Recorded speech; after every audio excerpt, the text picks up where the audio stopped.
Ukraine पर America में फिर से सामने आ गए हैं मतभेद। अमेरिकी सेना और जो बाइडेन सरकार आमने सामने है। विदेश मंत्री ने कहा कि यूक्रेन जीत रहा है। टॉप यूएस जनरल बोले हैं यूक्रेन की जीत आसान नहीं तो दो है बात है। एक तरफ विदेश मंत्री कह रहे हैं कि यूक्रेन जीत रहा है, टॉप जनरल बोल रहे हैं कि यूक्रेन की जीत आसान नहीं है, क्योंकि अमेरिका को पता है कि लगातार किस तरह से फ्यूलिंग का जो काम है वो अमेरिका और नाटो फोर्सेस कर रही है। और 9 महीने के बाद भी अगर आज यूक्रेन इस तरह से जीत रहा है, क्योंकि ये वही यूक्रेन है जिसको लेकर 24 फरवरी को तस्वीरें जो सामने आई थी, एक बड़ी बौखलाहट चिंता थी, लग रहा था महज कुछ घंटों की बात है और कीव फॉल कर जाएगा। लेकिन कीव का फॉल करना तो दूर, वो इलाके जहां पर कब्जा कर लिया गया, विलय का ऐलान कर दिया गया, उन तक से कदम पीछे खींचकर रूसी सेना को भागना पड़ रहा है। तो यूक्रेन पर आर पार अमेरिका में सेना वर्सेस सरकार, विदेश मंत्री कुछ बोल रहे हैं, टॉप जनरल कुछ बोल रहे हैं। ऐसा क्यों हो रहा है आप जरा देखिए। दोनों आपको हम बयान दिखाते हैं, एक तरफ विदेश मंत्री आपको नजर आ रहे हैं, एक तरफ मार्क मिले टॉप यूएस जनरल है, उनका क्या बोलना है। ये सब घर से ही हैंडीक्राफ्ट का बिजनेस करके हर महीने लाखों कमाते हैं। आपको भी ये करना है, इनसे सीखना है तो फ्रीडम ऐप को अभी डाउनलोड कीजिए। बातचीत से समाधान की अब कोशिश होनी चाहिए।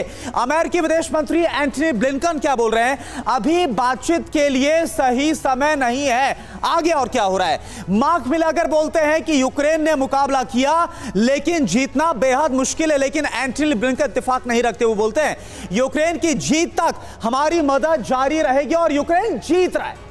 ये एक अलग बात निकल कर आ रही है। मार्क मिले अगर ये बोलते हैं कि पुतिन से बातचीत के और रास्ते तलाशे जाएं, लेकिन एंटनी ब्लिंकन क्या बोलते हैं, कमजोर रुख दिखाकर पुतिन को फायदा नहीं उठाने देंगे। तो ये दो अलग अलग बातें आ रही है। आगे जहां भी मौका मिले बात करके शांति स्थापित की जाए, लगातार बातचीत पर मार्क मिले फोकस कर रहे हैं एंटनी ब्लिंकन। लेकिन ये बोलते हैं कि बात कब करनी है ये यूक्रेन को खुद तय करना होगा, क्योंकि ज़ेलेंस्की तो अभी साफ इंकार कर चुके हैं।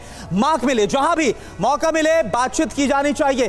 तमाम खास मेहमान हमारे साथ मौजूद। अंशु जी, मेरा सवाल आपसे है, ये जो मतभेद निकलकर सामने आ रहा है, एक तरफ बातचीत पर फोकस की बात कही जा रही है, दूसरा बोला जा रहा है यूक्रेन डिसाइड करे कब बातचीत करनी है कब नहीं करनी। एक बोल रहा है जीत रहा है, एक बोल रहा है अभी नहीं जीत रहा है।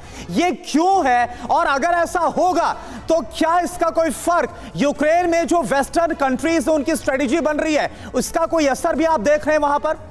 करुणा, जब आप अमेरिका को देखते हैं तो इस युद्ध के शुरुआत से ही ये विरोधाभास हम अमेरिका के अलग अलग जो ऑफिशियल्स हैं उनके स्टेटमेंट्स में देखते आए हैं। एक तरफ अमेरिका की तरफ से हम स्टेटमेंट देखते हैं कि युद्ध का अंत होना चाहिए, दूसरी तरफ हम देखते हैं कि यूक्रेन को बराबर मदद अमेरिका पहुंचा रहा है सीधे सीधे, और साथ ही नाटो कंट्रीज के जरिए भी मदद पहुंचा रहा है। यदि अमेरिका युद्ध का अंत चाहता है तो फिर ज़ेलेंस्की को बार-बार भड़काकर आगे क्यों बढ़ाया जाता है? हम सिर्फ उतने ही हथियार दे रहे हैं यूक्रेन को जितने में वो खुद को प्रोटेक्ट कर पाए, उससे ज्यादा हथियार नहीं दे रहे, हम युद्ध को फ्यूल नहीं कर रहे हैं। अंजलि, इसमें आप इसीलिए अमेरिका की स्मार्टनेस देखिए कि अमेरिका का इस पूरे युद्ध में बहुत भला हुआ है। एज एन आर्म ट्रेडर उसने जिस तरह से आर्म्स रेस को आगे बढ़ाया है, जिस तरह से नाटो के जो छोटे देश थे उनको वो आर्म्स बेच रहा है, ये हमें देखने की जरूरत है। अमेरिका जो है वो स्मार्ट ही नहीं, जो चाहता है वो एक अलग माइंड गेम के हिसाब से चाहता है। ये सब घर से ही हैंडीक्राफ्ट का बिजनेस करके हर महीने लाखों कमाते हैं। आपको भी ये करना है, इनसे सीखना है तो फ्रीडम ऐप को अभी डाउनलोड कीजिए।